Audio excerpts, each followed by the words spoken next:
The third round of peace talks in Egypt took place today, with more statements coming from multiple sides about the progress in relation to these talks and where things are headed to.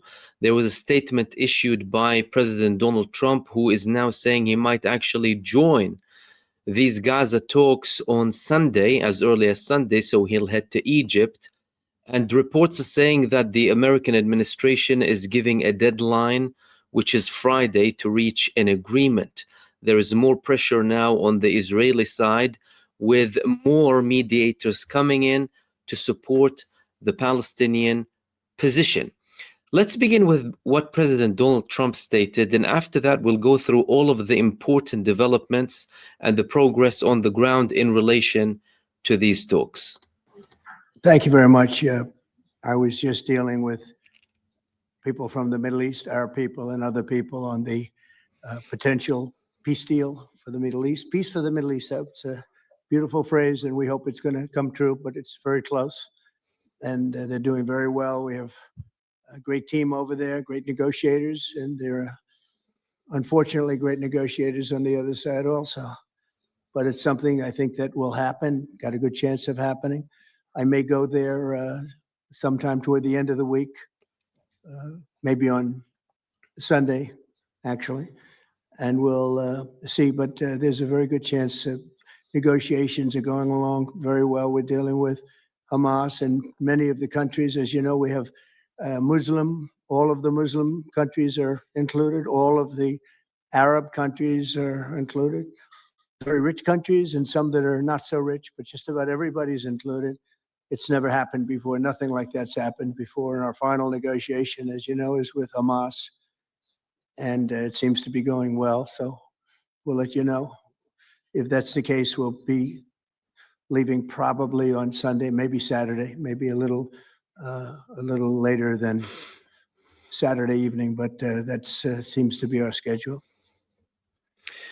So that was the statement that came from Donald Trump earlier on today, clarifying his position and the developments on the ground. And we notice a few things here. Number one, he's saying that the negotiations are going very well, stating that they are talking with Hamas and the talks with Hamas are going very well. The notable thing here is that this is the same man who used to call for the elimination of Hamas not long ago and open the gates of hell. We are seeing a huge shift in the position of the United States, whether as a genuine move to reach a solution for certain strategic purposes and interests of the United States administration, or purely for Donald Trump's ambition to get a Nobel Peace Prize, hence why he is pushing so much to finalize this deal now. Now, one interesting thing is the fact that people are talking about this being a peace deal rather than a ceasefire agreement. We've heard statements from the head of the political bureau of Hamas, Khalil al-Hayya, as seen here in Egypt, walking around freely in Egypt, protected by the special forces, somewhat of a message as well to Israel. This is the same man that Israel tried to assassinate not long ago. Now he's roaming freely in Egypt. In an interview that he had with the Egyptian media, making sure that he's walking freely outside, so he doesn't feel like he needs to hide anywhere. He spoke with the Egyptian media, who asked him about the progress of the ceasefire. He himself stated that this is a tough negotiation. We are seeing developments happening. The Israeli side is making things more difficult by having continued attacks inside of the Gaza Strip. We showed leniency and we are interested in reaching a deal. Peace. He's saying the word peace. Usually things were surrounding like ceasefires or temporary arrangements. We're hearing terminology here that is a little bit different than previous times, something that could potentially hint that there is a bigger deal going on, or a longer type of agreement that might happen. That wouldn't be surprising. Hamas as a movement, they proposed a 25-year truce, or hudna, as the spiritual leader at the time called it, the late martyr Ahmad Yassin, but that was, of course, rejected by Israel at the time. Likewise with many of Israel's positions. And this can be described, this progress, as one thing. Firstly, we haven't concluded the progress. We still need to see if it's actually successful and if things actually go ahead.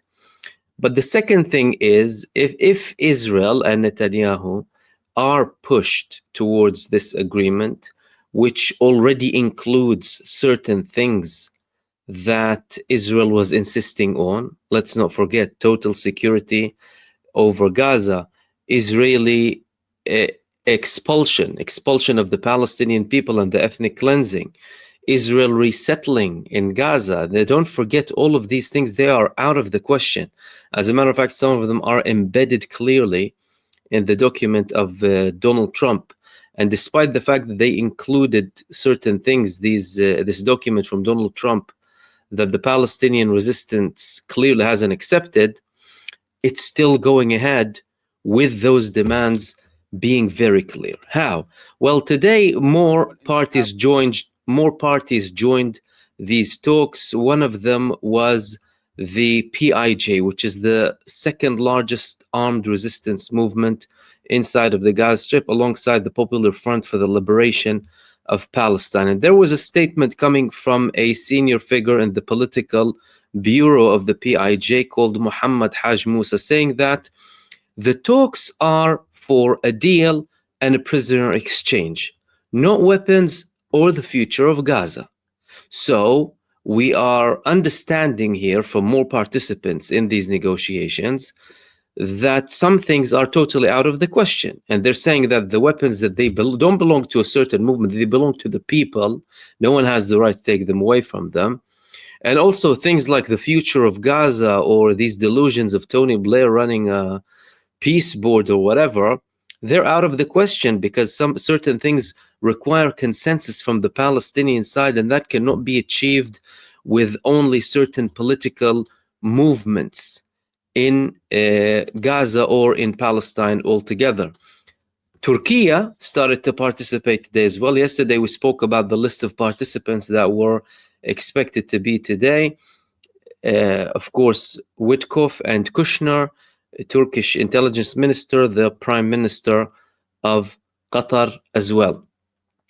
According to multiple reports, this participation is supporting the Palestinian resistance position in relation to the ceasefire or this peace deal that's being spoken about now and negotiated.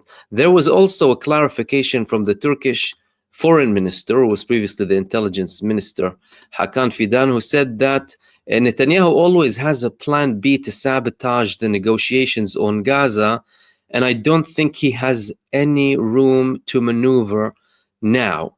This maneuverability could be due to the restrictions that the United States is applying, again, for the benefit of Donald Trump primarily. That is, unless the United States will have some sort of a shift, and that usually doesn't happen very quickly. If Donald Trump is very interested about this Nobel Peace Prize, that could mean one thing, that the same movement that this administration tried to disarm or dismantle or destroy alongside Israel, which is Hamas, and the same people that Donald Trump threatened with hell are the same movement and people who hold the card now to him getting a Nobel Peace Prize.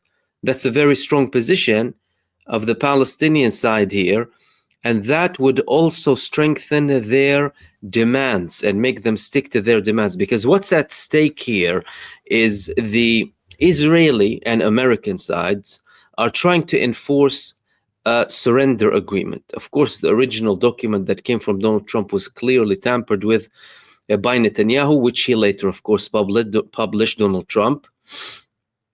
But the actual things that are happening on the ground are far from that. And the Israeli media is now speaking about the fact that the Palestinians are insisting on certain names to be released, especially the heavy sentence prisoners inside of the Israeli prisons. And it looks like this is going ahead. Now, the ultimatum that everyone is talking about was reported also in Israel. They said that the American side is applying a lot of pressure to have a deal before Friday. And if we can try and contextualize everything that's happening here, if Israel is in these negotiations and supposedly backed by the United States in these negotiations, how many countries participating now are backing the Palestinian side, or more on the Palestinian side, more than the other participants? This was something that the American administration and the Israeli administration, the Israeli regime, refused to have before. For example, the participation of Turkey and the role of Turkey as a guarantor in the day after.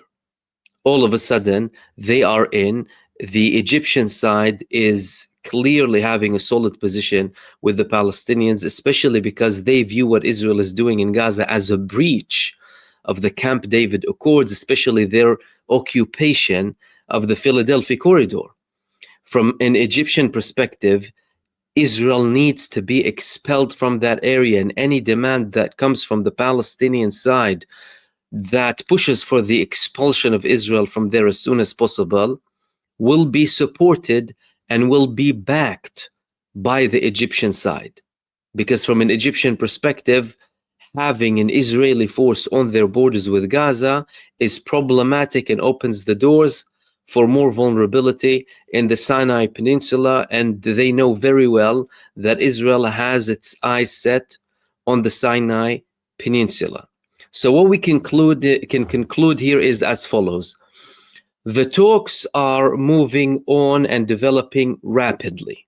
The first day had certain technical talks and security talks for arrangements to take place inside of the Gaza Strip for the release of the prisoners of war who are alive.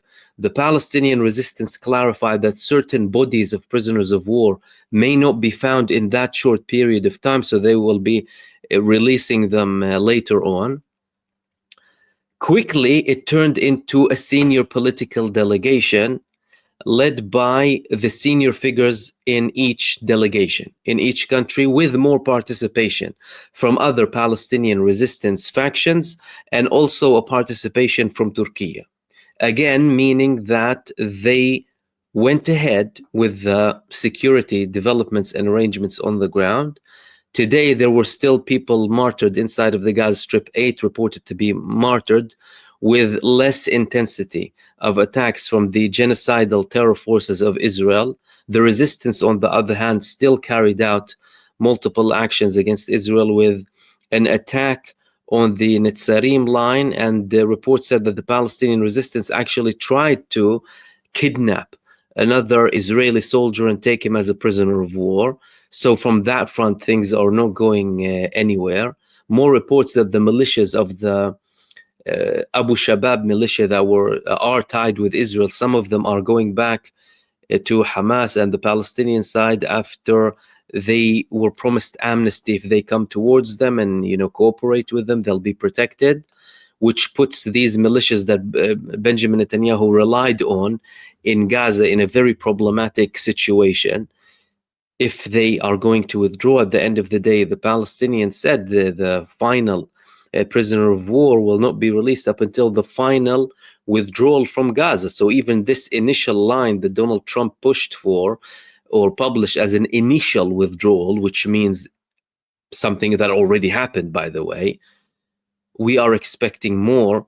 And there are certain conditions that the Palestinian resistance is putting for that release. If it's genuinely true that the administration of Donald Trump put a deadline for Friday, that means we can be having a signature for a deal in the next couple of hours or days, maybe, assuming that all of the details are concluded and assuming that the same pressure applied on Netanyahu, like previous pressure that was applied on him from the American administration, persists, and Benjamin Netanyahu doesn't get a backing and doesn't have space for maneuverability, like what the Turkish foreign minister said. If Donald Trump is clearly allowing other countries to enter these negotiations in the form of Turkey, which is considered a backer of Hamas. They have offices in Turkey. They operate from there. They are politically totally legit. They can do whatever they want. If they are entering now with also a very strong Egyptian position, the Qataris have been very straightforward in their talks as well. That means there's more likelihood and less room for maneuverability from Benjamin Netanyahu. Netanyahu, in the meantime, is still convincing his coalition to go ahead with this first phase, although the right-wing media in Israel is heavily criticizing Donald Trump and also Benjamin Netanyahu for supposedly even going into this deal. But they clearly know the score. If, as reports said at the time, when Donald Trump told Netanyahu, if you don't enter these peace talks, then we won't be with you, we'll leave you. If that threat actually stands and is actually genuine, Israel as a whole has no option whatsoever. Israel is on a fake ventilator. It's a fake entity with this ventilator from the United States to constantly boost it. Otherwise, it's dead. It doesn't exist without the United States. So in essence, this is a way to save Israel as an entity coming from the United States administration. And although it wouldn't necessarily conclude the problem, it's just a part of a very long battle. It's a very crucial point. It's a very important turning point when the Palestinians, after facing all of this genocide and destruction for 2 years, 200,000 tons of TNT on Gaza, the equivalent of more than 9 nuclear bombs, and the people did not raise the white flag. The resistance did not surrender, and as a matter of fact, continued and continues to fight the Israeli terror forces up until the last second on their own, when they have been neglected by the majority of the world. This is a significant move. And at the end of the day, if there is a certain deal with these guarantees that the Palestinian side and the mediators are talking about, that will reassure that there will not be any more aggression. Again, we're hearing about peace and long-term solutions now. That means at least there will be relief for the people of Gaza after this long barbaric genocide, and at least it will have a vision for the future. However, things haven't concluded yet. There are still several days to go. And as usual, of course, with every day, we'll come up with the latest developments to analyze them, read through, to judge where things are going in the future.